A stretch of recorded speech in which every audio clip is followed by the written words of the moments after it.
Listo. Vamos a ver acá. Ahí está grabando. Está grabando, listo. Perfecto. Bueno, nuevamente, una vez más, Shabbat Shalom a todos los presentes, Shabbat Shalom a todos los que escucharán esta enseñanza después, en diferido, aquellos que están desde las distintas plataformas. El Eterno les bendiga a todos y les colme de muchas bendiciones a todos. Amén, mi hermano. Vamos a orar y colocar en manos del Eterno este momento, este espacio, y que sea el Eterno pues tomando el control de todo. Amén. Padre amado, en esta mañana te damos gracias, Dios, por este chaval que nos permite vivir. Gracias, Padre, porque es un chaval en el cual nos regocijamos en tu presencia desde nuestras casas hoy, con nuestras familias, Dios. Ayúdanos a que nada nos distraiga, Señor, de lo que tú tienes para nosotros, de lo que quieres hablar a nuestra vida, de lo que quieres enseñarnos. Permítenos crecer en emuná, permítenos crecer en obediencia a tu palabra y que seas tú cada día llenándonos de ti, mi Rey. Gracias te damos por este hermoso momento. Padre, gracias por cada uno de mis hermanos aquí presentes. Yo te pido que seas tú, Señor, hablando a sus vidas, así como has hablado a la mía, Señor, a través de esta palabra.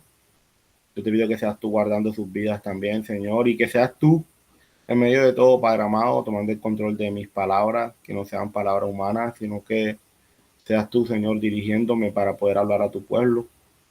Señor, gracias te doy porque esta palabra, Señor, ha llegado a mi vida y sé que eso mismo quieres que suceda con tu pueblo, Padre. Gracias te doy por este momento, en Yeshua nuestro Salvador. Amén y amén. Bueno, mis amados hermanos, hoy iniciamos con el capítulo 4 de Juan. Iniciamos con el capítulo 4 de Juan. La verdad que es un poco extraño, les soy honesto, el no poderle ver quizás los rostros a ustedes, no sé, allá la costumbre. Pero bueno, ahí vamos.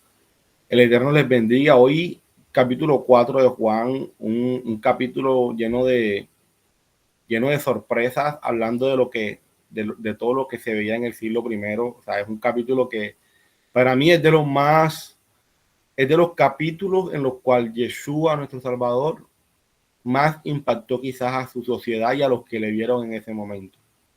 ¿Por qué lo digo?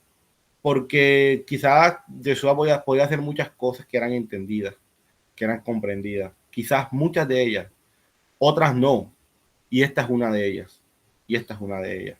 Pero esta parte, aparte de no ser quizás comprendida por muchos en esa época, o estoy hablando de esa época, aparte de eso, era retante hacerlo. O sea, era algo como que, de alguna manera, tú sabías que hacerlo te podía traer implicaciones muy grandes, muy, muy grandes. O sea, y rompía con muchos paradigmas de la época, con demasiados paradigmas de la época. Entonces, o sea, lo que Yeshua va a hacer en este capítulo y lo que nos muestra Juan en este capítulo es que Yeshua va a romper con un paradigma de la época muy grande, y todo eso para nosotros deja una gran enseñanza. Es por eso que yo todo este capítulo lo titulé Sed y Vida, un encuentro transformador. Y me impacta ver cómo una conversación puede transformar tu vida. Yeshua, cuando vamos a ver ahorita el relato con la mujer samaritana, Yeshua no tuvo seguramente ni una hora con ella hablando. Yeshua no tuvo quizás quizás hasta menos de una hora hablando con esa mujer. Y en esa conversación de menos de una hora, esa conversación transformó su vida. O sea, como una conversación útil, como una conversación que te edifique, puede transformar tu vida por completo. Y, y es impactante porque nosotros quizás a veces pensamos, no, esta persona requiere este tiempo, que se le enseñe, pero, pero a veces una sola conversación basta para que el Señor hable a tu vida, toque tu corazón y te transforme. Porque así lo hace el Señor. Y aquí lo vemos un ejemplo claro de lo que fue esta mujer. Entonces vamos a iniciar. Como introducción, pues básicamente ya he hablado un poco de ello. Básicamente este capítulo lo que nos va a narrar es una conversación entre un judío y una mujer samaritana. Entre un judío y una mujer samaritana. Cosa que no se veía en el siglo I, claro. Y ahorita vamos a ver el porqué. Entre un judío y una mujer samaritana, lo cual es impactante y la conversación se da de una manera impactante. Impactante. Y Fíjense, aquí vamos a ver algo, aquí quiero que se lleven esa imagen que está en la introducción, si la ven, es una mujer que en este caso hace representación a la mujer samaritana, ¿cierto? Cargando el agua que ha sacado ¿de dónde? Pues del pozo. Y obviamente si algo debía tener esta mujer era fuerza, equilibrio, para poder mantener el agua dentro de esos canastos y que no se le derramara. Y que obviamente pues para ella eso era un esfuerzo grande, porque obviamente es el agua que tú recogiste, tú has caminado miles y miles de kilómetros por ello. Y quiero que se queden con esa imagen. ¿Por qué? Porque eso nos va a dejar una bonita enseñanza en medio de toda la conversación, ¿oyeron? Quiero que se queden con esa imagen. Solo imagínense ustedes cargando 2 baldes de agua a través de 3 kilómetros y que obviamente ustedes cuidan tanto esa agua de que no quieren que nadie llegue a su camino a derramarles esa agua. ¿Oyeron? Quiero que se queden con esa imagen porque esa imagen nos va a enseñar mucho a través de también de lo que va a ser esta conversación. Entonces, ya bien, entrando en cuerpo de todo lo que va a ser pues, este capítulo, que obviamente hoy no lo vamos a tocar todo, son un total de 54 versículos. Hoy vamos a tocar solamente del verso 1 al verso 22, donde habla Yeshua y la mujer samaritana. Esta sería como la parte 1. Después del verso 23 al verso 42, vamos a ver Yeshua y la mujer samaritana, parte 2. Y por último, Yeshua sana el hijo de un oficial del rey. Ahí por último Yeshua hace un milagro muy, muy impactante. Eso ahí del verso 43 al verso 54. Entonces, vamos a ver todo lo que es esta conversación. Hoy vamos a ver la primera parte de ella, importante, ¿oyeron? No crean que hoy vamos a ver todo lo que va a ser esta conversación, ¿no? Esta conversación tiene 2 partes porque hablan de temas muy interesantes también. Hoy solo vamos a tocar la primera parte. Hoy solo nos vamos a enfocar en la primera parte y van a ver todo lo que nos va a enseñar. Entonces, vamos a continuar. Ahora sí vamos a entrar en materia de lo que es la lectura. Yeshua y la mujer samaritana, verso del 1 al 22. Vamos a ver. Fíjense lo que dice el verso 1 y 2. Cuando pues el Señor entendió que los fariseos habían oído decir, Jesús hace y bautiza más discípulos que Juan. Fíjense lo que dice entre paréntesis. Ojo, esto entre paréntesis es una aclaración del autor, ¿oyeron? Es una aclaración de Juan. Aunque Jesús no bautizaba, sino sus discípulos. Ustedes recuerdan el capítulo anterior donde los discípulos de Juan le dicen a Juan, Juan, pero mira que ahora está Jesús bautizando más que tú y está como que agrupando más gente que tú, un poco como con un tono de envidia. Bueno, eso llegó a los fariseos de los oídos, eso llegó a los oídos de los fariseos. Imagínense, sin WhatsApp, sin nada quizás de las redes sociales que hoy manejamos, pero ya los fariseos habían oído eso. Oye, ven acá, mira, este Jesús está bautizando más que Juan y obviamente está acaparando más gente que Juan. Entonces, obviamente, eso a los fariseos de alguna manera les perturbaba porque era como decir, bueno, para ellos el máximo en ese momento, digamos, oponente era Juan. Ahora ya no es Juan, ahora es Jesús. Porque Jesús está acaparando más gente. Pero Juan deja una aclaración en el texto. Él dice, pero Jesús no era quien bautizaba, sino ¿quién? Sus discípulos. Pero fíjense, esto es lo interesante, porque la gente no hablaba de los discípulos, la gente hablaba de ¿quién? De Jesús. Yo no. O sea, cuando los discípulos de Juan le fueron a decir a Juan, Juan, mira que Jesús, o sea, ellos fueron, dicen, mira, Jesús. Ellos no dijeron, no, es que los discípulos de Jesús, no, ellos hablaron de Jesús. Aunque Jesús no era quien bautizaba eran sus discípulos. Pero como yo le recuerdo lo que les decía el chavo anterior, en el siglo I la gente se bautizaba en el nombre de su maestro. O sea, los discípulos bautizaban en el nombre de quién? De Jesús. Entonces la gente decía, ¿en nombre de quién te bautizaste? No, en nombre de Jesús. Entonces, ¿qué nombre estaba de por medio? No el de los discípulos, sino el de quién? El de Jesús. La gente hablaba era de él. Y esto es como como con el tema de los hijos y los padres. El hijo se porta bien y hablan también bien de los padres. El hijo se porta mal y hablan mal también de los padres. Claro, porque es que entiéndase al hijo como una extensión del padre y de la madre, una extensión mía. O sea, no está desligado de ti, no está desligado de ti. Es una extensión tuya. Lo mismo sucede con el tema de los discípulos en el pensamiento del siglo I. Hoy quizás no se vea un todo así, pero en el pensamiento del siglo I, lo cual para mí también es muy acertado, el discípulo era una extensión del maestro. Por ende, todo lo que hacía el discípulo era en nombre de su maestro. O sea, que si veían a tu discípulo haciendo algo incorrecto, no iban a hablar de tu discípulo, iban a hablar del maestro. Es lo mismo que está sucediendo aquí. Bautizaban los discípulos de Jesús, pero ¿de quién hablaban? De Jesús. ¿De quién hablaban? De Jesús. Y mis amados hermanos, esto nos tiene que llevar a nosotros a tomar conciencia en algo.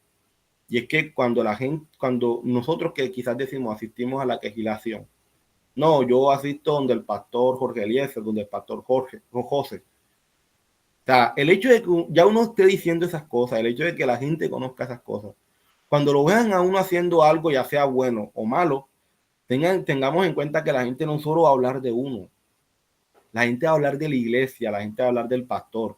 Ah, y eso que asiste a la iglesia tal. Eso es que el pastor allá no enseña bien.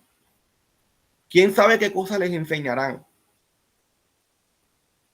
Entonces, es importante que si nosotros nos hacemos llamar de la congregación, quejilación, soplo del Ruach HaKodesh, ¿cierto?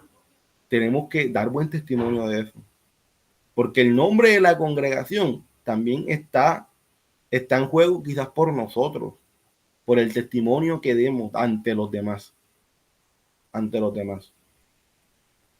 Fíjense que por lo menos en mi caso, quien es mi jefe actualmente, él sabe la iglesia donde yo asisto. ¿Y por qué sabe la iglesia donde yo asisto? Porque él conoce a mi pastor. Entonces, si el día de mañana él me ve haciendo algo bueno o malo, sea lo que sea, él quizás no solamente va a hablar de mí, va a hablar, y eso casi está la iglesia del pastor tal. Ya se dan cuenta todo lo que implica nuestro actuar. Y esto es algo que va en contra quizás de la perspectiva del mundo. Porque en la perspectiva del mundo a mí no me importa lo que la gente diga de mí. Y de alguna manera es cierto, pero en el Señor las cosas son un poco diferentes. ¿Por qué? Porque en el Señor no solamente se trata de nosotros, se trata del Señor, de su palabra, se trata de nuestra congregación, se trata de nuestro testimonio delante de los demás. Y eso sí hay que cuidarlo. Por eso es que si alguien va a hablar algo mal de nosotros, uno tiene que saber con sabiduría colocarle un freno a eso. ¿Por qué? Porque es que el nombre del Señor, el nombre de nuestra congregación se ve en juego en todas esas cosas. En todo eso se ve en juego. Entonces, tenemos que ser muy sabios en ese aspecto, mis amados hermanos. ¿Qué testimonio estamos dando en nuestro trabajo? ¿Qué testimonio estamos dando en nuestra casa? Muchas veces quizás tu familia, tu mamá, tu papá, tus hermanos, tus tíos, no quieren ir a la congregación donde tú vas por el testimonio que tú estás dando en tu casa. No, hombre, yo para que voy para allá, si míralo a ver cómo se comporta, si míralo a ella cómo se comporta aquí en la casa. No le dan ganas de ir por el testimonio que uno da. Entonces es importante, mis amados hermanos, dar un buen testimonio. No somos perfectos, pues claro que no. Obviamente en la casa ustedes van donde mi mamá y le preguntarán y mamá les dirá todos mis defectos, quizás los que ella me conoce. Pero siempre uno procurando dar un buen ejemplo. Si cometí una falla, hombre, mami, discúlpame, la verdad es que no lo volveré a hacer, disculpa por esto. Y uno va mejorando, Porque eso sí, perfecto nadie es, pero tenemos que procurar, y ojo, y procurar con diligencia, no procurar sentado, es procurar con diligencia hacer las cosas bien delante del Señor y también delante de los hombres. Entonces vamos a continuar. Fíjense lo que dice el verso 3 y 4. Salió de Judea. Fíjense, recuerden de dónde salió. Jesús estaba bautizando en Judea. Y se fue otra vez ¿a dónde? A Galilea. Pero ojo, al ir a Galilea le era necesario pasar ¿por dónde? Por Samaria.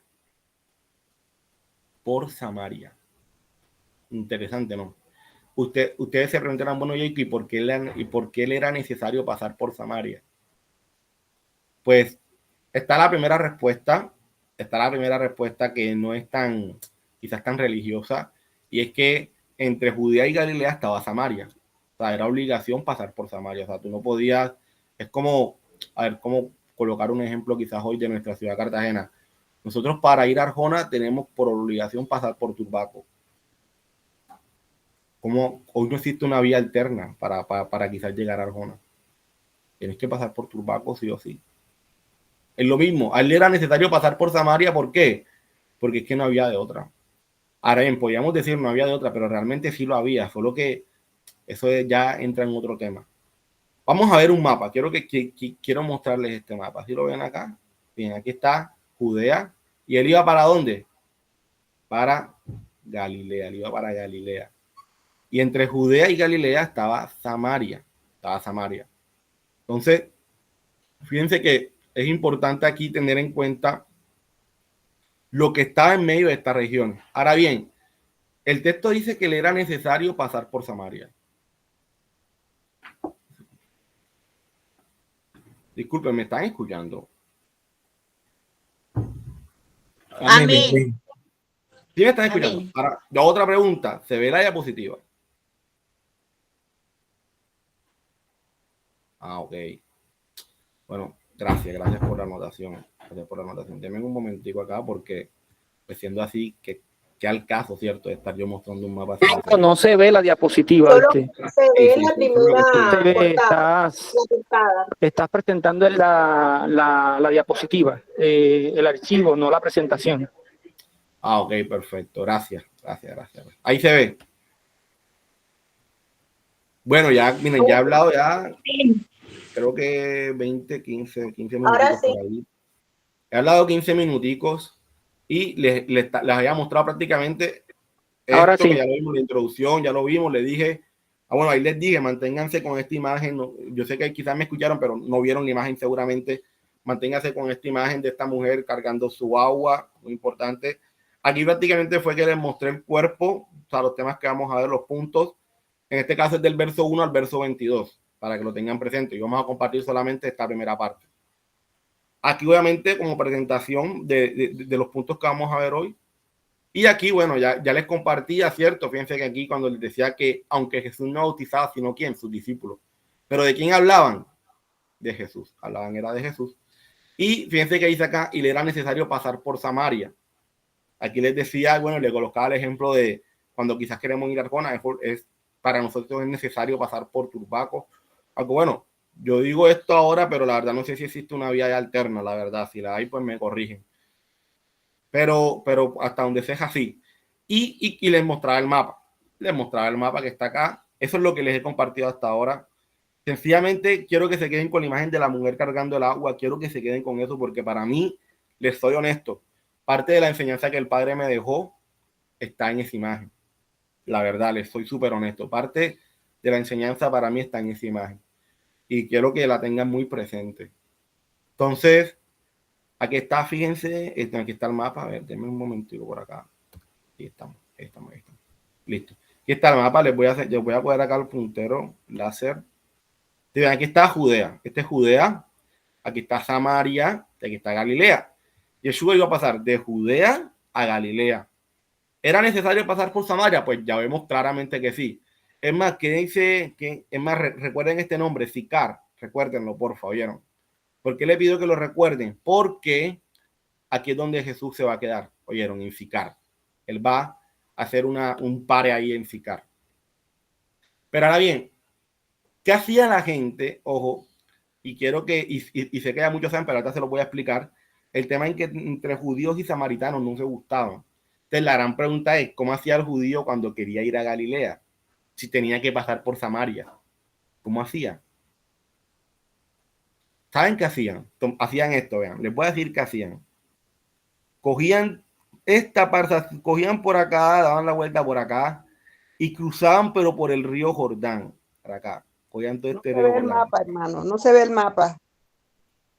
No se ve el mapa. No. Ya con la presentación no se está viendo. Pero yo sí veo el mapa. Discúlpenme de verdad. No se ve. Bueno, voy a hacer una cosa ahora. Voy a compartir diferente. Voy a compartir ahora la pantalla completa. Ustedes seguramente que sí. Voy a compartir la pantalla completa. Ahí se ve la pantalla completa. Chico, pero haz una cosa. sea, presenta la diapositiva y lo que vas a presentar es la presentación de la diapositiva.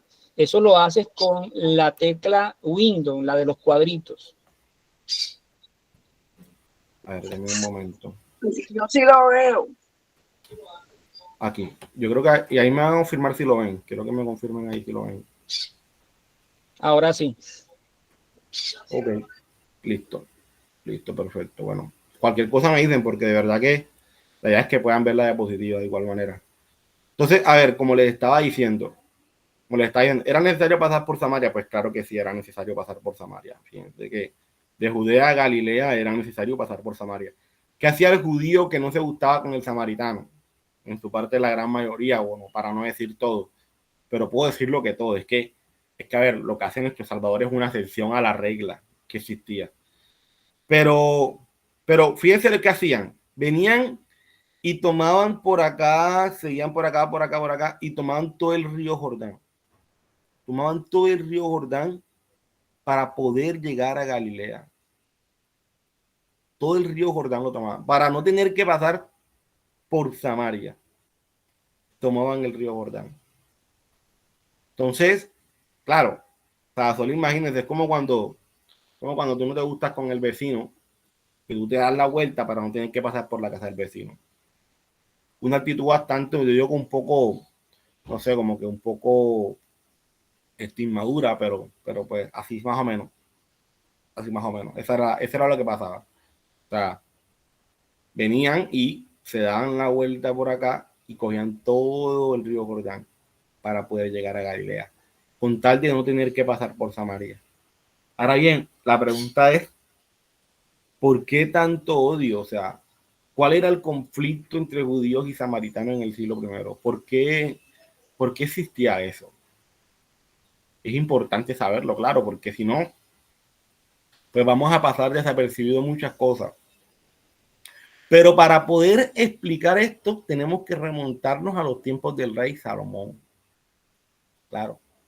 Ustedes recuerdan que cuando Salomón, cuando Salomón llega a ser rey, Salomón comete pecado.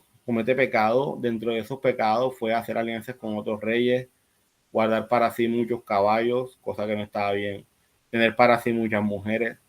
Salomón fue un hombre que podemos decir que el padre estuvo con él, pero en medio de eso se mostró su pecado en muchas cosas. Y Salomón pecó, pero el Señor en su compasión le ha dicho a Salomón, Salomón, no te voy a quitar el reino estando tú como rey.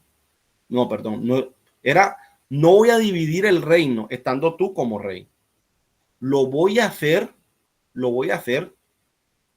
cuando ya tú hayas muerto. ¿Por amor a quién? Por amor a tu padre David, que guardó mis mandamientos. Por amor a tu padre David, que guardó mis mandamientos. Entonces, claro, ahí está la compasión del Señor, la compasión de Dios hacia Salomón, y a su vez también manifestando su amor hacia su hijo David también. Hijo que ya estaba muerto, ¿cierto? Pero fíjense cómo es la perspectiva del padre. Para el Señor habla de David normal, como si nada. No, por amor a David que guardó mis mandamientos, pero David está muerto. Es porque siempre hay que entender algo, la perspectiva del padre con respecto a la muerte, yo creo que es totalmente distinta a la nuestra. Y obviamente nosotros estando en esta carne nos va a ser complicadísimo entender esa perspectiva del Eterno con respecto a cómo Él ve la muerte como nosotros la vemos. Ya, para nosotros es algo duro, súper duro, y aún difícil de asimilar, pero en la mentalidad del Eterno es algo totalmente distinto. Algo totalmente distinto. Entonces, obviamente Él entiende nuestro dolor, claro que sí, pero en su mentalidad infinita de las cosas, pues Él lo ve desde otra manera, claro. Y fíjense que así se dio, Salomón llega a ser rey, muere Salomón y con Jeroboam se divide el reino. Aunque ya Salomón se lo había dicho, se dividió el reino con Salomón, con Jeroboam. Cuando se divide el reino, una parte la toma el norte, otra parte la toma el sur, se divide el reino. O sea, por primera vez en Israel vemos dos reyes, uno al norte y uno al sur. Uno al norte y uno al sur. Y pasaron muchos reyes. Dentro de eso está este rey, Omri. Fíjense lo que dice el texto en Reyes. Hizo lo malo ante los ojos de Jehová e hizo peor que todos los que habían reinado antes de él. Imagínense. Dice el texto que hizo peor de todos los que habían reinado antes de él. Y fíjense lo que sigue diciendo el texto. Omri compró ¿a qué? A Semer, el monte de Samaria, por 2 talentos de plata, y edificó en el monte, y llamó el nombre de la ciudad que edificó Samaria. Entonces Samaria se llegó a convertir, gracias a este rey, en la capital del norte. O sea, para los tiempos de Jeroboam y de los reyes de Israel, después de la muerte de Salomón, Samaria se convirtió en una capital del norte de Israel. La capital del sur, ¿cuál era? Jerusalén. Pero la del norte era Samaria. Y todo fue porque este rey compró a Semer el monte de Samaria. Lo compró por 2 talentos de plata. Y allí edificó, obviamente, un altar y todo, y se llevó a llamar como Samaria. Y Samaria terminó siendo, pues, capital del norte.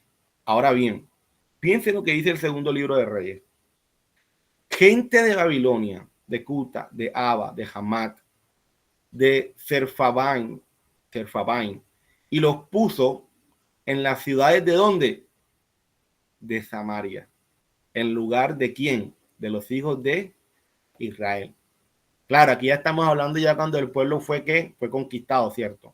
Ya cuando el pueblo fue llevado por otras naciones, empezó gente extranjera a venir a vivir a Israel.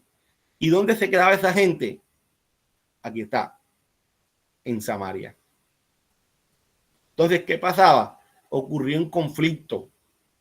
¿Por qué? Porque el israelita nativo no consideraba a la gente de Samaria como parte del pueblo, aunque estaban en la misma región. Porque si ustedes se dan cuenta en el mapa, Samaria hace parte de Israel. Pero por todo esto, lo que se dio en los tiempos de los reyes, y que obviamente tras la conquista, mucha gente de otras naciones empezó a vivir en Israel, y la ciudad que tomaron fue Samaria. El nativo decía, si tú eres de Samaria, tú eres un gentil. Y si eres un gentil, no haces parte del pueblo. ¿Por qué? Porque ya la gente tenía en la mente, toda esta gente viene de Babilonia, de Cuta, de Hamat. Esta gente es extranjera. Esta gente no hace parte del pueblo. Entonces, claro, generación tras generación se fue levantando eso. Entonces, vamos a colocar un ejemplo. Si yo soy un niño que nació en el siglo I y nací en Samaria. No, es que tus ancestros son de Babilonia. Tus ancestros son de Cuta. Tú no eres judío. Tú no eres israelita verdadero.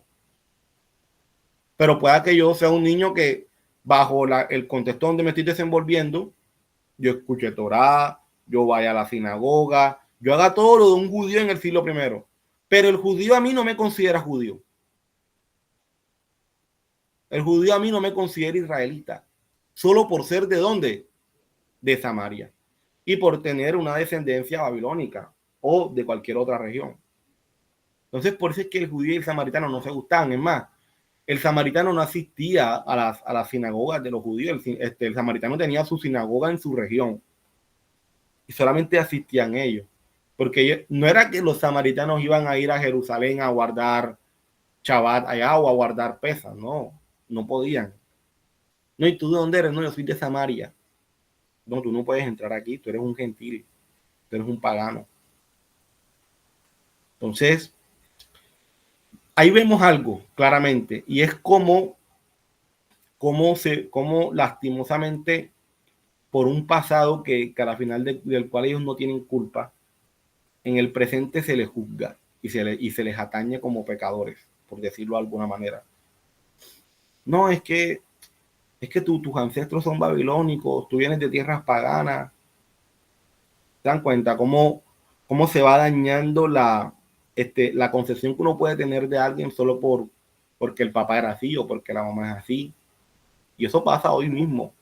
Ustedes no se dan cuenta hoy, no, es que el abuelo era un borrachín, por eso es que tú eres así. Pero yo no puedo ser diferente. Que porque mi abuelo era así, entonces yo tengo que ser así también. No. Y cómo a veces por esas cosas uno se va creando ideales de las personas. sean buenos o malos, sean buenos o malos. Asimismo, ocurría con el samaritano. No, es que tus ancestros son paganos, vienen de Babilonia. Antes yo por eso también tengo que ser pagano. No, no pasa así. Es lo mismo quizás, fíjense, como hubiese ocurrido con Abraham. No, es que tú vienes de Ur de los Caldeos, tierra pagana, tú adorabas de todos dioses. Ay, por eso yo ahora no puedo ser diferente, yo ahora no puedo ser hebreo. O sea, por eso ahora el Señor no puede transformar mi vida.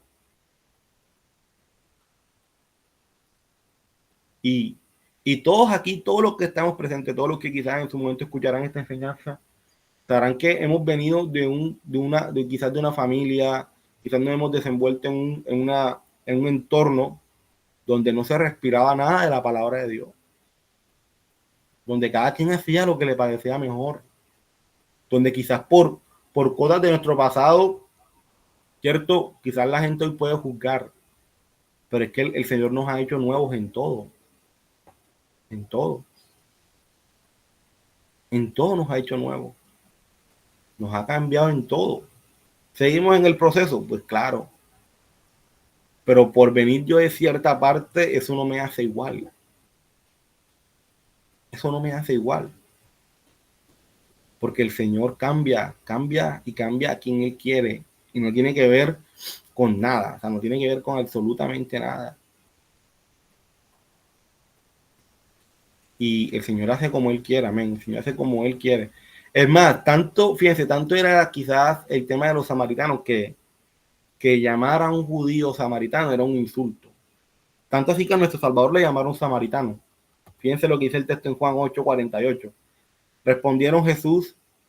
Respondieron entonces los judíos y le dijeron, ¿no decimos bien nosotros que tú eres qué? Samaritano y que tienes demonios. Ojo, cuando ellos le están diciendo aquí que tú eres samaritano, no le están diciendo pensando que él es de Samaria, porque ellos sabían que Yeshua no era de Samaria. Sino más bien le están diciendo por qué.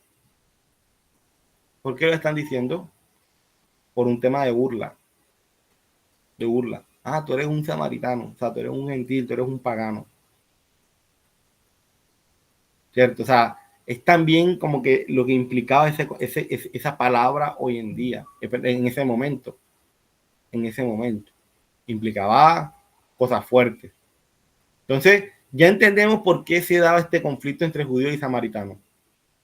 Por todo lo que había ocurrido en ese momento con los reyes y que ahora ya estaba repercutiendo en estos tiempos. Y obviamente eso se vivía en el siglo I. Es más, si nosotros seguimos la lectura, fíjense lo que dice. Ya aquí estamos en Juan, nuevamente. Vino pues a una ciudad de Samaria llamada como Sicar. Les dije, recuerden la palabra Sicar. Junto a la heredad que Jacob dio a su hijo José. ¿Cuál es esta heredad? Esta heredad la vemos en Génesis. Fíjense lo que dice Génesis 33 del 18 al 20. Después Jacob llegó sano y salvo a la ciudad de Siquén, que está en la tierra de Canaán, cuando venía de Padán Aram y acampó delante de la ciudad. Y fíjense lo que dice acá, y compró una parte del campo, donde plantó su tienda de la mano de los hijos de Amor, padre de Siquén, por 100 monedas. Y erigió allí un altar y lo llamó el Elohe Israel. Así está puesto en la Reina Valera. Entonces, esta heredad fue la que compró Jacob, que la vimos allá en Génesis 33. O sea, Jacob compró ese terreno, obviamente, el cual se lo dio a su hijo José y ha pasado al pueblo de Israel de generación en generación. Y estaba allí el pozo de Jacob. Claro, porque dentro de ese terreno, Jacob había acabado un pozo. Y ese pozo, pues, había permanecido por todo ese tiempo. Entonces Jesús, cansado en camino, fíjense lo que dice acá, se sentó así junto al pozo. Era como la hora sexta. Ojo, cuando aquí dice aquí que era como la hora sexta, estamos hablando de que era la 1 de la tarde para nuestro tiempo. ¿Vieron? Recuerden que en el calendario romano se contaban la hora desde las 6 de la mañana. O sea, llegaba a las 7 de la mañana, a una hora 7, 8, 9, 10, 11, 12. Estamos hablando de las 12. 7, 8, 9, 10, 11, 12. Sí, 12. Bueno, quise contar nuevamente. 12. Cae las 12. La hora sexta estamos hablando de que son las 12 p.m. O sea, era mediodía, menos que hacía tremendo sol a las 12 de la tarde. Tremendo sol. Yeshua dice el texto que llegó cansado de tanto caminar. Claro, ¿de dónde venía caminando? De Judea hasta Galilea. Obviamente habían pasado días, o sea, eso no fue como que llegó un día para otro, no, eso tomaba su tiempo y porque ellos iban caminando. Y llegó a Sicar, ciudad de dónde? De Samaria, y estando ahí ya cansado, dice que era la hora sexta, o sea, a las 12 p.m., y dice que al ver el pozo se sentó ahí, se sentó en el pozo. Pero fíjense lo que sigue diciendo el pasaje, vamos a ver acá, del 7 al 9. Vino una mujer de Samaria a sacar agua, y Jesús le dijo, dame de beber. Tú le pides de beber a ella, pues sus discípulos habían ido a la ciudad a comprar de comer. O sea, mientras los discípulos fueron a comprar cosas, Yeshua se quedó descansando en el pozo y le ha dicho a la mujer samaritana, dame de beber. La mujer samaritana le dijo, ¿cómo tú siendo judío? O sea, ¿cómo que tú siendo judío me pides a mí de beber? Que soy mujer samaritana. Porque judíos y samaritanos no se tratan entre sí. Ojo, y fíjense que dice el texto, no se tratan entre sí. Ahí cuando dice que no se tratan entre sí, literalmente lo que te está diciendo es, no se hablan, o sea, no se dirigen la palabra. Ni siquiera te dirigen la palabra. No pueden hablarse. No pueden hablarse. No se dirigen la palabra. El judío y el samaritano no se gustaban. Entonces, ¿cómo es que tú, siendo judío, me pides a mí de beber? Me pides a mí de beber. Ojo, esto es impactante. Porque si un judío le pedía a una mujer samaritana que le diera agua, ¿qué sucedía? Que el judío se creía más que el samaritano. Entonces, claro, eso al samaritano le impactaba. Y el samaritano podía ceder más a darle el agua. Pero si un samaritano le pedía agua a un judío, lo más probable era que el judío si no cediera en nada. Porque el judío en su orgullo, en su prepotencia, decía, no, pero yo cómo le doy a alguien agua a este. Y aparte hay que tener en cuenta algo. Y es que para el judío, tú también te podías contaminar compartiendo el vaso de otro o compartiendo la comida con otro. Por eso es que el judío no invitaba a comer a alguien que no fuese parte del pueblo. O sea, el judío nunca iba a invitar a un romano ni a un samaritano a comer a su casa. Hoy eso se puede ver y se ve hasta normal. Pero para el judío no, porque para el judío el compartir la mesa es un momento de mucha intimidad. Ellos lo ven como un momento de mucha intimidad, el cual solamente puede estar quienes tú consideras tu familia. Por eso es que el judío, por eso es que a ella le impacta, porque ella dice, bueno, ven, tú eres judío, pero no solamente me estás dirigiendo la palabra, sino que me estás pidiendo que te dé de beber del cántaro que yo he cargado, del agua que yo he sacado. O sea, porque ella decía, si yo le doy a este pensará que se va a contaminar con mi agua o que se va a contaminar al tomar de mi cántaro, de mi vaso. Porque esa era la mentalidad del judío y el samaritano seguramente eso lo sabía. Para el samaritano eso no era ajeno. Pero y este no solamente me habla, sino que aparte de hablarme, me pide agua. O sea, que quiere él contaminarse. Fíjense, y aquí hay algo importante. Aquí hay algo importante a denotar. Y es que el Señor, en este caso para la samaritana, va a usar a un judío para hablar a su vida. Ojo, para la samaritana Jesús era un judío solamente. Para la samaritana Jesús no era el Mesías de Israel. O sea, esto es importante. ¿Por qué? Porque para nosotros uno dice, caramba, pero si te está hablando el Mesías de Israel. La pregunta es, ¿la samaritana sabía eso? No, ella no sabía eso. Ella no sabía eso. Hasta ese momento ella no sabía eso. Para ella Jesús era un judío y ya, un judío. Pero el Señor le va a hablar a través de un judío. Mis amados hermanos, cuando el Señor va a hablar a nuestra vida, Él usa a quien quiere. Y a ese que quizás tú menos esperas, porque quizás tienes ciertos prejuicios contra ese tipo de personas, ese es el que el Señor quizás va a usar ese día para hablar a tu vida. Y es por esa razón de que debemos mantenernos nuestros oídos espirituales despiertos a todo lo que el Señor quiera decirnos. Porque el Señor para hablarnos no tiene cuento. O sea, en otras palabras, el Señor hace como Él quiere. Y si el hermano, la hermana, que quizás no te gusta, no te cae tan bien, te está diciendo algo cierto de ti, tienes que darle gracias a Dios porque te ha hablado a tu vida. Si quizás el Señor te habló ese día a través de ese que estaba en la tienda tomando, dale gracias a Dios por eso. Y no nos sorprendamos por esas cosas. ¿Por qué? Porque el Señor hace como Él quiere. El Señor hace como Él quiere. Obviamente, y esto es importante porque estos son casos muy puntuales. Porque obviamente tú no le vas a pedir consejo al que está tomando en la esquina. Pero vamos a ver que por cosas que el Padre quiere, tú fuiste ese momento a la tienda a comprar algo. Y ese hombre en ese momento va y te dice una palabra que llegó a tu corazón. Ahí el Señor habló a tu vida. Y tú quedas, Dios mío, gracias, Padre, porque me hablaste. Quizás no como yo esperaba, pero lo hiciste, Dios, gracias. Y no quizás juzgarme, es que ese está borracho, ese quién sabe qué fue lo que, ni sabe qué fue lo que dijo, ¿no? Quizás ni sabe qué fue lo que dijo, pero lo importante es que esa palabra llegó a tu corazón. Y a través de eso el Señor te ha hablado.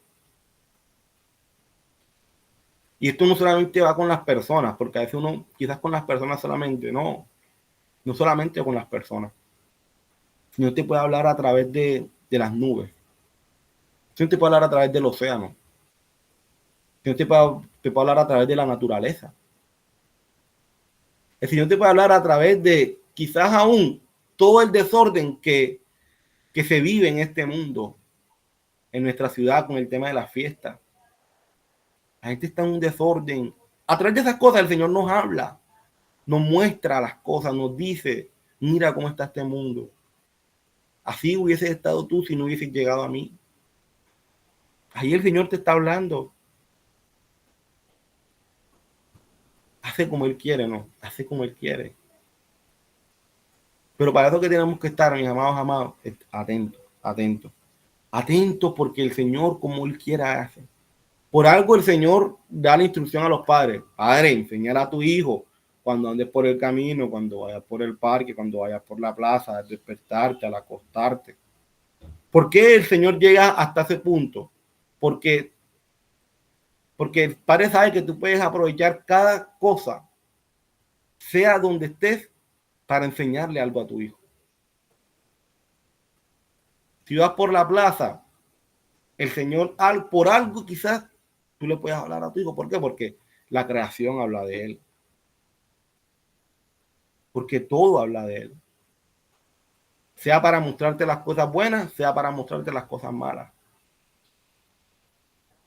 Pero todo habla de Él. Sea para decirte, mira cómo está este por causa de su pecado. O sea para decirte, Dios mío, gracias. Gracias porque veo los cielos y contemplo tu grandeza, Dios. Gracias, Dios, porque veo la naturaleza y contemplo tu majestuosidad. Y todas esas cosas son medios para enseñar a los hijos. Por eso es que el Señor lo dice, cuando vayas por el parque, cuando vayas por la plaza, al despertar, ¿sabes? Porque es que todos esos medios Dios nos los da para enseñar. Todo. Todos son medios viables para enseñar la palabra.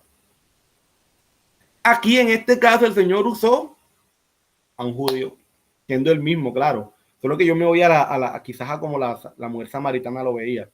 Para la mujer samaritana, un judío, caramba, el Señor me habló hoy a través de un judío.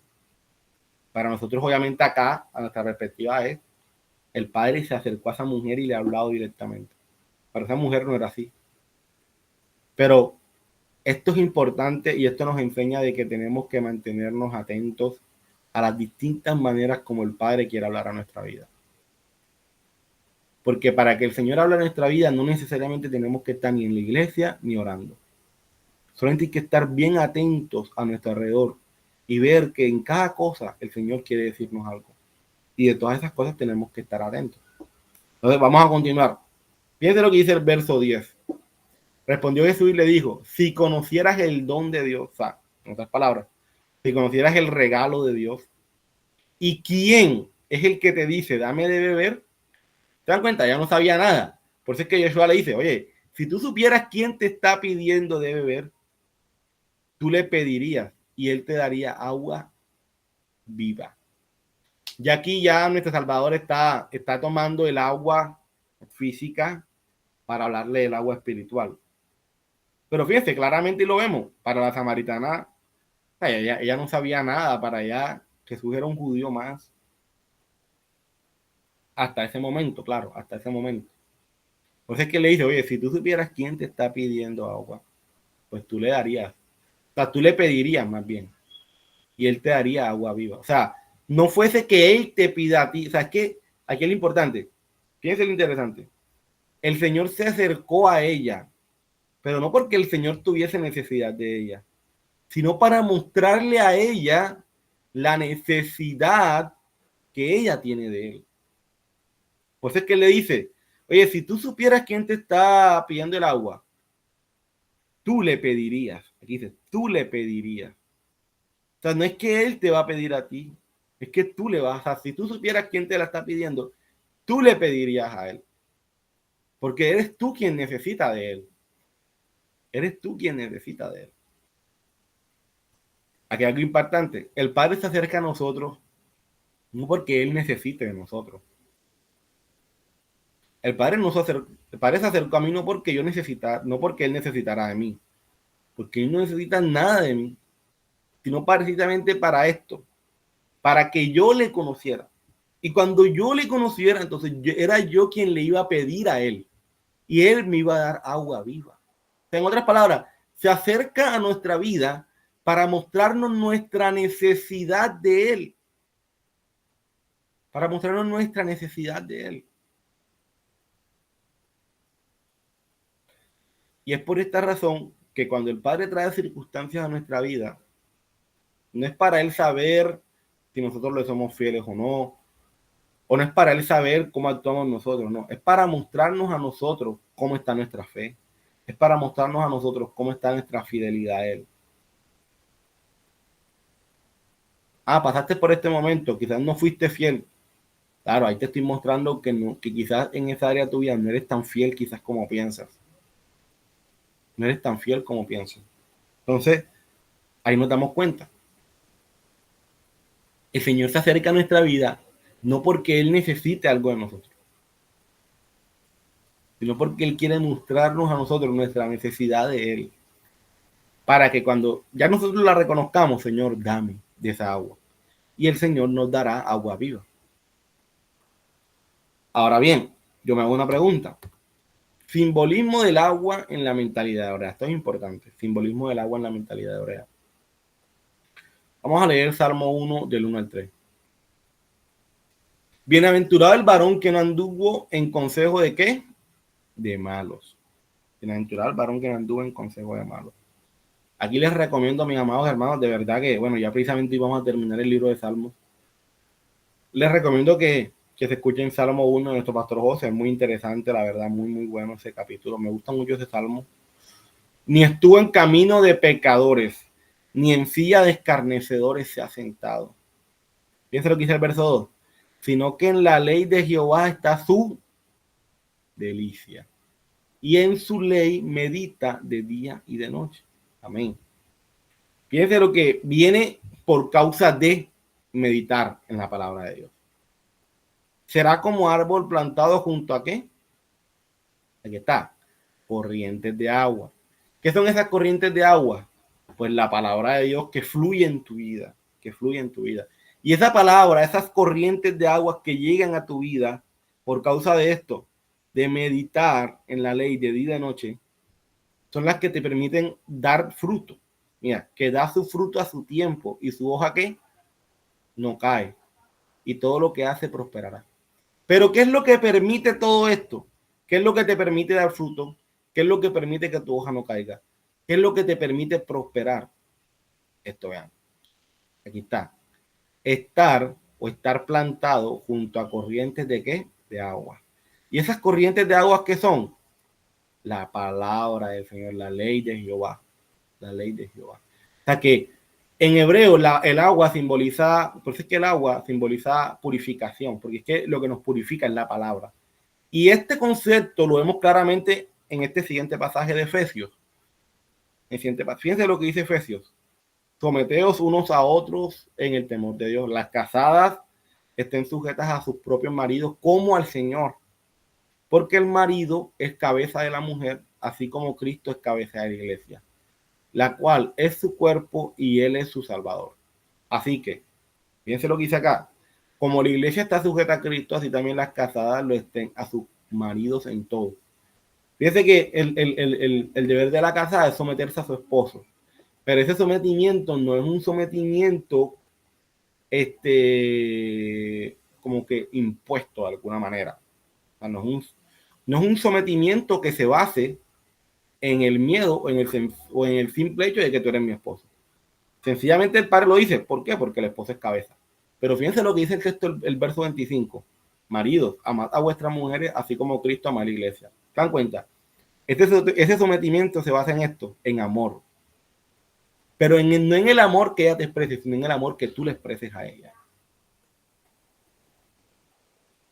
En eso se basa ese sometimiento. Por eso es que cuando el esposo se somete al Eterno, es fácil que la esposa se someta a él. Pero cuando el esposo no se somete al Señor, le va a quedar difícil a la esposa someterse a su esposo. Muy difícil. Pero, claro, ese es el deber. Por eso es que todo va ligado, fíjense. El esposo se somete al Señor, ¿cierto? Amando a su esposa. Así como él amó a su pueblo. Pero la esposa se somete a su esposo. ¿Pero por qué le queda fácil a la esposa someterse a su esposo? Porque su esposo se somete al Señor. Entonces, a la final, ambos están sometidos ¿a quién? Al Padre. Están sometidos al Padre. Y fíjense, y la amó y se entregó a sí mismo por ella. Pero fíjense, yo me quiero quedar en el verso 26, que es donde está el tema del agua. Para santificarla, habiéndola purificado en el lavamiento de ¿qué? Del agua. Por la palabra. ¿Se dan cuenta que aquí qué está haciendo Pablo? Está diciendo, mira, la manera en la cual el hombre purifica a su mujer, cada día la purifica para el Señor, es a través de el lavamiento del agua por la palabra. O sea, en otras palabras, es a través de el modelar la palabra y de enseñar la palabra. Entonces, aquí entra algo interesante. Ojo, quizás esto va más quizás para las personas que están casadas. Y aún para los que están pensando en casarse, claro, porque todo esto hace parte de esa preparación. Y es que cuando el Padre te está diciendo a ti que tú purificas a tu esposa por el lavamiento del agua, por la palabra, ¿qué te está diciendo el Señor? Que tú la vas a limpiar a ella, o sea, tú le vas a ayudar a ella a crecer en la misma medida en la cual tú le modeles la palabra. Es impactante. Porque ¿qué sucede? Sucede muchas veces que uno en nuestro egoísmo como seres humanos, a veces queremos que la otra persona cambie, pero nosotros no cambiamos. Entonces, yo quiero que mi esposa se someta a mí, pero yo no le estoy dando ejemplo de la palabra. Entonces, es que a mí no me gusta esto de ella, pero ¿cómo la vas a limpiar tú? ¿Cómo la vas a purificar tú? Obedeciendo tú la palabra. Enseñándole la palabra. Ojo, yo siempre lo veo de dos maneras. Primero a través del ejemplo y segundo a través de la enseñanza. Porque tampoco está en que el esposo diga, yo modelo la palabra, pero no se toma el tiempo para enseñar a la esposa la palabra. Entonces ahí como que es un poquito como que, no sé, falta. O sea, es el conjunto de las dos cosas. Modela la palabra, pero a su vez también la enseña. Y obviamente si uno se va al hogar, uno dirá, bueno, caramba, ¿cuántas fallas quizás no le conocerá a la esposa al esposo o viceversa? Pero es que para eso están, para ayudarse a crecer en esa falencia. Para ayudarse a crecer en esa falencia. ¿Por qué? Porque no estaría bien que la esposa señala al esposo porque es que tú tienes esta falencia y el esposo señala a la esposa porque es que tú tienes esta otra falencia. Entonces ahí nunca se mejora, porque solamente se enfocan en qué, en la falencia, no en que yo tengo que mejorar para el Señor y de esa misma manera le ayudo a mi pareja a mejorar, porque es que es lo importante, eso es lo importante. Eso es como, yo siempre lo he visto de esta manera, siempre lo he visto de esta manera. Yo creo que ya he puesto el ejemplo más de una vez, y es que cuando en los tiempos antiguos, ¿cierto? Que querían invadir los castillos, hay algo que se tenía como estrategia en los castillos, y es que el castillo podía ser inmenso, podía tener distintas entradas, ¿cierto? Pero solamente había una escalera, y esa escalera era para que solamente pasara un soldado a la vez. O sea, podía venir un ejército de 1000 soldados, pero solamente podía pasar un soldado a la vez. Y las escaleras eran así angosticas. Entonces, eso servía como mecanismo de defensa. Yo siempre llevo eso a este punto y lo digo, caramba, es lo mismo. A veces uno está acá, ¿cierto? Como que en la escalera y es uno quien quiere batallar contra esas falencias que uno ve en el esposo, en la esposa. Tú estás batallando con eso. Pero ¿qué te dice el Señor? Solamente se puede uno a la vez. O sea, no podemos estar los dos batallando con eso.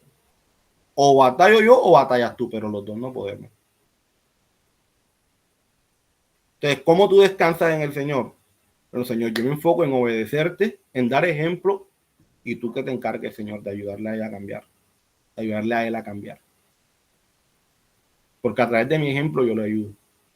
Pero los dos no pueden estar batallando, porque solo puede uno a la vez.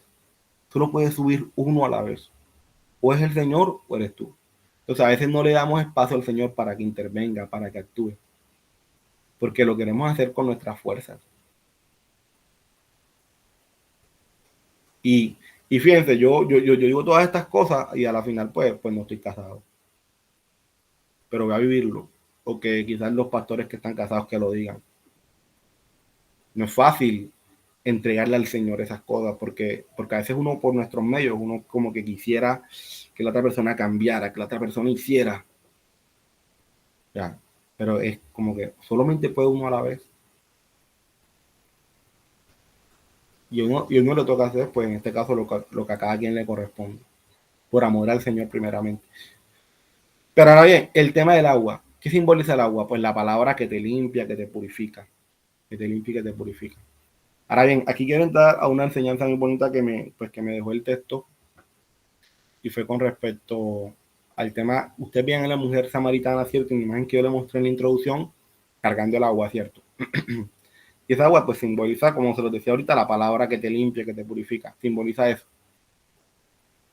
Ahora bien, yo cuando veía esa imagen, yo me imaginaba todo el trayecto que yo he recorrido en el Eterno, gracias a él, y que pues a uno le toca cargar esa agua, o sea, a uno le toca esforzarse.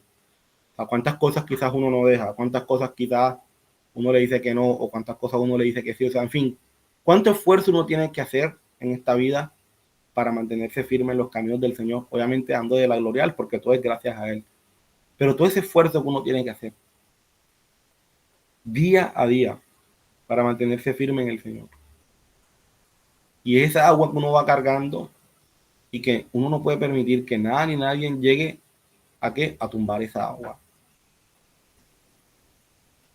Es por eso que tenemos que ser muy celosos con nuestra vida espiritual. O sea, todo lo que llegue a mi vida espiritual tiene que sumar a mi vida espiritual. No puede restarle nada. ¿Por qué no tiene que restarle? Porque es que ha costado de alguna manera. O sea, ha costado, por lo menos hablemos de nuestros pastores. Pastor José le dice, le ha costado llegar hasta donde ha llegado. Al Pastor José le ha costado llegar hasta donde ha llegado. Porque es que no es fácil caminar en el Señor.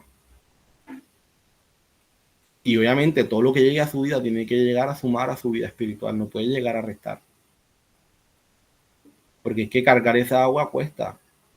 Y tú no vas a querer que nadie venga a cualquier momento a querer derramar tu agua. Entonces, y esto va quizás no solamente con personas, va con cosas en nuestra vida. O sea, hay veces que dejamos entrar ciertas cosas a nuestra vida que no deberíamos. Porque es que se nos está alimentando espiritualmente. no te está llenando del eterno. ¿Ves? Tenemos que ser muy celosos con nuestra agua. Nosotros no podemos permitir que cualquiera venga a derramar quizás todo lo que nos ha costado quizás construir, llevar. Entonces es que tenemos que mantenernos firmes en el eterno. Porque nada ni nadie puede llegar a derramar esa agua que tanto nos ha costado llevar, con la ayuda del Señor, claro. Pero humanamente uno puede decir, no es fácil, no es fácil. Y todo lo que llega a nuestra vida tiene que llegar a sumar a eso. Ya sea que haga la carga más liviana o como sea que ayude, pero tienen que ayudar. Tienen que ayudar. Por eso que todo aquello que nos esté estorbando en nuestra vida espiritual hay que quitarlo afuera. No me sirve. Porque hay que ser celosos con eso. Esta mujer era celosa con su agua. Seguramente que lo era. Porque solamente ella sabía cuánto le costaba cargar esa agua todo ese trayecto. Asimismo uno tiene que ser celoso. Con nuestra vida espiritual uno tiene que ser muy celoso. Entonces, mis amados hermanos, es importante quizás reflexionar aquí qué cosas quizás estamos permitiendo que entren en nuestra vida y que no nos están sirviendo, que nos están restando, en nuestra comunión con Dios, que nos están restando en poder cada día acercarnos más a Dios. ¿Qué es lo que nos está restando? Todo eso hay que quitarlo con la ayuda del Señor para el día de mañana darle la gloria a Él, claro, porque seguro que nuestros pastores no se van a gloriar por todo el trayecto que llevan hasta aquí, porque saben que todo ha sido gracias a Dios. Entonces no hay de qué van a gloriarnos, pero sí hay que ser diligentes. Amén. Entonces ya terminando, vamos a ver del 10 al 15. Y aquí ya lo que viene es lectura, ¿vieron? Lo que viene es lectura de aquí, porque ya como tal, ya los significados que quería tocar, ya los toqué. Respondiendo Jesús y le dijo, si conocieras el don de Dios y quién es el que te dice, aquí estoy repitiendo un poco, dame de beber, tú le pedirías y él te daría agua viva, que es la palabra. La mujer le dijo, Señor, no tienes con qué sacarla y el pozo es hondo. Fíjate que ella todavía no entiende, ¿cierto? Ya sabe, ella todavía no entiende nada de lo que Jesús le está hablando. ¿De dónde pues tienes el agua viva? ¿Acaso eres tú mayor que nuestro padre Jacob, que nos dio este pozo, del cual bebieron él, sus hijos y sus ganados? ¿Cómo que sabes? Tú me estás hablando de un agua, pero yo no veo nada. Respondió Jesús y le dijo, cualquiera que bebiere de esta agua volverá a tener sed. Claro, él está hablando del agua que ya tiene. Cualquiera que beba de tu agua va a tener sed. Mas el que bebiere del agua que yo le daré no tendrá sed jamás, sino que el agua que yo le daré será en él una fuente de agua que salte para vida eterna. Bueno, cuando nosotros estamos en el Señor, no tenemos que estar anhelando las cosas del mundo. Porque es que el agua que el Padre te da es para saciar tu vida, tu alma. Y si todavía estás anhelando las cosas del mundo, es porque realmente todavía no has bebido esa agua. O sea, si quizás ves a la gente en las fiestas de noviembre, echándose maicena, espuma, tomando, y tú dices, ay, qué bonito esos tiempos, quisiera volver a esos tiempos. Porque realmente todavía no has tomado esa agua que el Padre te da. Porque cuando uno ve eso, ya conociendo al Señor, a uno le debe dar dolor. Ver cómo esas personas quizás malgastan tiempo, dinero, esfuerzo también en cosas que a la final no valen. Y pensar, y yo en algún momento quizás estuve ahí. Cuando el Padre nos da de su agua, las cosas del mundo no nos apetecen. Que obviamente luchamos con ciertas debilidades que tenemos, pues claro. Claro, porque todos tenemos lucha. Pero hay ciertas cosas que ya uno ya dice como que definitivamente, Dios mío, gracias. O sea, en medio de la lucha uno dice, Dios mío, gracias, porque de lo que me has librado. Y la mujer le dijo, Señor, dame de esa agua para que no tenga yo sed, ni venga aquí a sacarla. Todavía no entiende. Todavía no entiende. El Señor le está hablando y todavía ella no entiende. Y ya para terminar, Jesús le dijo, ve, llama a tu marido y ven acá. Respondió la mujer y le dijo, no tengo marido. Jesús le dijo, bien has dicho, no tengo marido. Porque 5 maridos has tenido y el que ahora tienes no es tu marido. Esto has dicho con verdad. esto has dicho con verdad. Le dijo la mujer, Señor, me parece que tú eres profeta. Ella como que, bueno, como que este judío me parece que es profeta, porque me está hablando de cosas que yo nunca le he dicho. Y sí, ha tenido 5 maridos. Tenía 5 maridos. Algunos llegan, algunos hermanos, los digo porque lo pueden escuchar. Algunos hermanos de raíces hebreas llegan a mirar el tema de los 5 maridos como los 5 libros de la Torá. O sea, como que el Señor cuando se casó contigo te entregó estos 5 libros, los 5 libros de la Torá. Pero ya no estás casada con ninguno de esos 5 maridos. Ahora estás con otro, que es el Dios pagano que adoras, pero ese no es tu marido. O sea, algunos hacen esa relación, pero a ver, yo no digo que esté mal, pero es que no sé, a veces pienso que, a veces, y no digo que tampoco este sea el caso, pero a veces como que quieren forzar el texto como para llevarlo a una interpretación mucho más allá, la cual no está mal, pero hay que tener mucho cuidado con eso. Hay que tener mucho cuidado con eso. Por eso es que lo digo como comentario, porque sé que lo van a escuchar, quizás se escuchan a otros hermanos, y es que los 5 maridos, algunos dicen, estos 5 maridos representan los 5 libros de la Torá que el Padre le entregó a Israel, pero que ahora ya el Señor le había dado carta de divorcio y se casó con otro marido, que son los dioses paganos a los cuales adora, pero ese no es su marido en verdad. Entonces, fíjense cómo lo llegan a relacionar, cómo se llega a relacionar el tema. Pero vuelvo y digo, con ese tema hay que tener mucho cuidado. Con ese tema hay que tener mucho cuidado. Porque se puede estar como que a veces queriendo forzar el texto para que diga algo que el texto no ha dicho. Le dijo la mujer, Señor, me parece que tú eres profeta. Recuerden que la palabra profeta en el siglo I se refiere a aquella persona que enseña la palabra, ¿oyeron? No solamente con aquel que predice el futuro ni nada de eso, o como en este caso que Yeshua sabe cosas que ella nunca le ha dicho. El profeta es aquel que habla de parte de Dios, indistintamente, pero principalmente a través de la palabra. Nuestros padres adoraron en este monte, y vosotros decís que en Jerusalén es el lugar donde se debe adorar. Jesús le dijo, mujer, créeme, que la hora viene cuando ni en este monte ni en Jerusalén adoraréis al Padre. Vosotros adoráis lo que no sabéis. Nosotros adoramos lo que sabemos. Porque la salvación viene de los judíos. Amén. La salvación viene de los judíos. ¿Por qué? Porque pues por un judío llegó la salvación a todo el mundo. A todos aquellos que le conocen al Señor y que hacen parte de su pueblo. Pues es que ella le dice, bueno, Señor, pero ven acá, ¿y dónde debo adorar? Porque es que algunos dicen que es en este monte, aquí, pero otros dicen que es en Jerusalén. Claro, el judío vaya a adorar a Jerusalén, pero el samaritano adora en este monte. Entonces, ¿dónde debo adorar? ¿A dónde te debo buscar, Señor?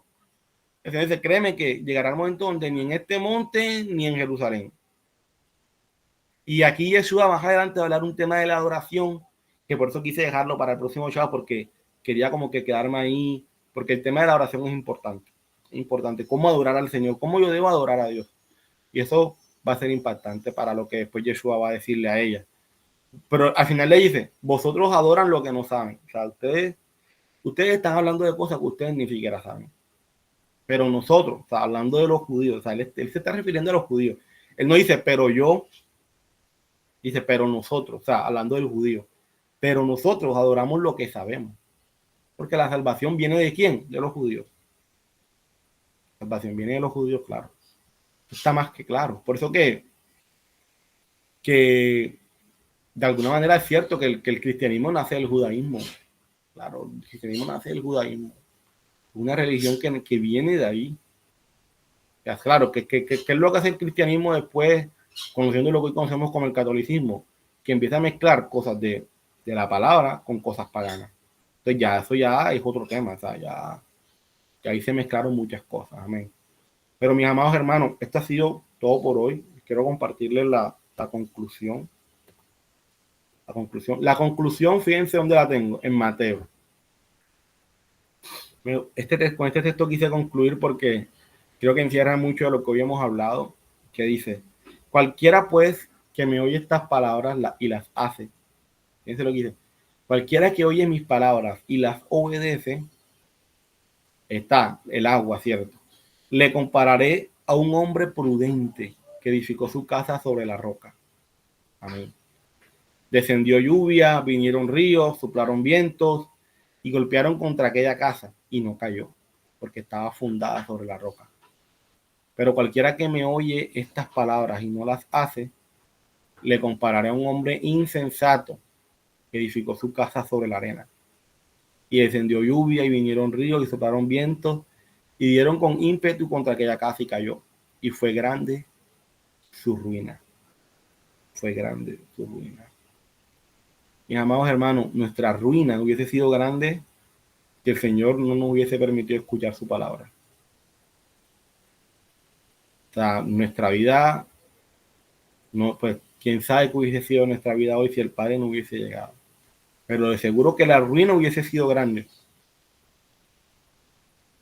Es por eso, mis amados hermanos, que aquellos que no conocen del Señor, aquellos que no viven conforme a la palabra del Señor, pueden tener una casa muy bonita. Pueden tener todo lo que humanamente hablando uno pueda pensar o querer. Pero al final la ruina será grande. Pero para nosotros será distinto, porque el Padre está con nosotros. El Padre es quien nos sostiene en medio de las tempestades, en medio de los vientos, en medio de cualquier dificultad. En medio de cualquier dificultad el Padre nos sostiene. Amén. Entonces, mis amados hermanos, vamos a darle gracias al Eterno porque Él nos ha llamado, porque ha sido Él quien nos ha ayudado y nos ha dado la fuerza para llevar esos cántaros de agua en todo este caminar y quien nos los ha mantenido en pie. Vamos a orar también por para aquellos familiares, hermanos que conocemos y que hoy no conocen del Señor, porque de mantenerse así, su ruina será grande y pues claramente eso no es lo que queremos. Entonces vamos a orar y darle gracias a Dios por esta enseñanza. Padre, gracias te damos por tu amor, por tu bondad, por tu cuidado, el cual has tenido con nosotros. Bendice, Dios, la vida de nuestros familiares, bendice a nuestros padres, bendice a nuestros hermanos. Padre, gracias porque nos has escogido, nos has llamado, nos has hecho tus hijos, Señor. Ayúdanos a crecer en tu verdad y a vivir solo para ti. Padre, ayúdanos a mantenernos siempre humildes, a saber que si estamos aquí hoy no es por nosotros, es por ti, Dios, es gracias a ti. Perdónanos, Dios, por nuestras fallas y ayúdanos a serte fiel. En tus manos, Dios, colocamos a nuestros familiares, a aquellos que no te conocen, Dios. Padre, nosotros también hemos estado allí, no somos quienes para juzgar. Quizás nuestra ruina, nuestra vida hubiese sido peor de lo que podamos ver en ellos. Pero Padre, te pido que tengas compasión de ellos, que seas tú permitiéndole abrir sus oídos, sus ojos a tu palabra, para que ellos conozcan la hermosura de ella. Gracias, Dios, te doy. Gracias por mis pastores. Gracias por cada líder. Gracias por cada hermano. Bendice su familia, Dios, y ayúdales. Hermanos, colocamos lo que resta de este Shabbat en Yeshua, nuestro Salvador. Amén y amén.